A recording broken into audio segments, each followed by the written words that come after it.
दुर्गाज किचनमध्ये आज एकदम सुंदरसं असं आपण सँडविच करणार आहेत।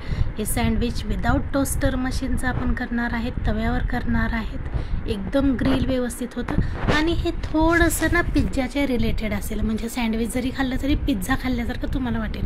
कुकर घेतलं, त्याच्यात मोठ्या साईजचे 2 आपण आलू घेणार आहेत आणि याला ना 1-2 शिट्ट्या आपण काढून घेणार आहेत। मोस्टली 3 शिट्ट्या काढतो, पण या ठिकाणी 2 शिट्ट्या, कारण थोडंसं आपल्याला कच्चंवालंच पाहिजे। या ठिकाणी आपण हिरवी चटणी करणार आहेत, त्यासाठी 1 कप भर आपण ना या ठिकाणी कोथिंबीर आणि पुदिना घेणार आहेत, 1 हिरवी मिरची, 1 इंचाचा आल्याचा तुकडा, अर्धा चमचा जिरं, 1 चमचा भर या ठिकाणी आपण धने, थोडंसं मीठ आणि थोडंसं पाणी घालून याला छानसं आपण ग्राइंड करून घेणार आहेत। आंबटपणासाठी या ठिकाणी आपण 2-3 चिंचेचे तुकडे घालणार आहेत आणि चिमटभर सायट्रिक ॲसिड घालणार आहेत। त्याला मस्तपैकी फिरवून घेऊन एक हिरवी चटणी आपण तयार करणार आहेत। हे आपले बटाटे शिजवून झालेले आहेत, ते आपण छानसं या ठिकाणी मॅश करून घेऊत। आता या ठिकाणी ना मी 3 शिमला मिर्च, लाल, पिवळी आणि हिरवी शिमला मिर्च, बेबी कॉर्न घालणार आहे आणि त्यासोबतच पनीरची छोटे छोटे केलेले तुकडे घालणार आहे। याला मी थोडंसं तव्यावरती ना थोडंसं हलकंसं गरम केलं आहे, जेणेकरून ना याच्यातला क्रंच कमी होईल। आणि ते करत असताना 1 चम्मचभर मी तेलाचा वापर केला होता आणि थोडंसं लसूण अद्रक घातलं होतं। आता या सगळ्या बॅटरमध्ये आपण अर्धा चमचा मीठ, 1 चमचा लाल तिखट, अर्धा चमचा आपण गरम मसाला, अर्धा चमचा धने जिरे पूड आणि मूठभर कोथिंबीर घालणार आहेत। या सगळ्यांना आपण मिक्स करून घेऊत। एकदम छानसं बाइंडिंग होतं याचं, पिझ्झाचा एकदम छानसा फ्लेवर येतो। याच्यामध्ये आपण चीजही वापरणार आहेत, त्याच्यामुळं ना पिझ्झाही आपल्याला हा लागू शकतो। हे पहा, हे ग्रीन चटणी आपली अशी झालेली आहे। 2 मी या ठिकाणी ना मोठे स्लाइस घेतलेले आहेत ब्रेडचे।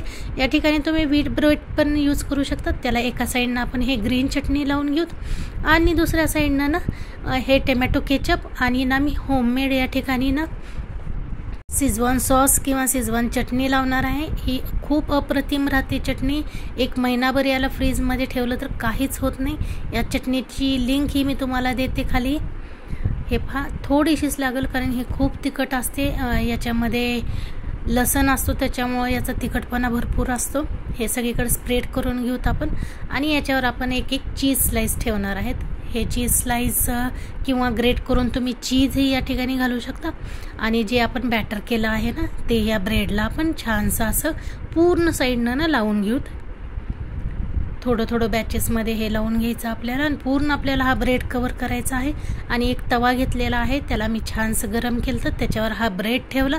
एका साईडनं अप्रतिम खरपूस झालेला आहे, याचा खरपूसपणा विचारू नका तुम्ही, अगदी ग्रिलरमध्ये केल्यासारखं होतो हा, एकदम सुंदर। आता याला आपण कट करूत, 2 ते 3 मिनटामध्ये हा बेक होऊन जातो। एकदम सुंदर हा मी गरम तव्यावरच कट करत आहे, कारण आपण जर खाली प्लेटमध्ये ठेवून जर केलं ना तर खालची बाजू लवकर कट होत नाही, त्याच्यामुळे तव्यावर गरम असतो तो एकदम सुंदर कट होतो। हे पहा, चीजी आपला सँडविच तयार। सँडविच कम पिझ्झाही म्हटलं तरी तुम्ही चालेल, अप्रतिम लागतं खायला। मग अशी आपण ग्रीन चटणी केली, तुम्ही त्याच्यासोबतही सर्व करू शकता किंवा टोमॅटो केचपसुद्धा सर्व करू शकता। ही रेसिपी नक्की बनवा। आपल्या चॅनलला लाईक, शेअर, सबस्क्राईब करायला विसरू नका। थँक्यू।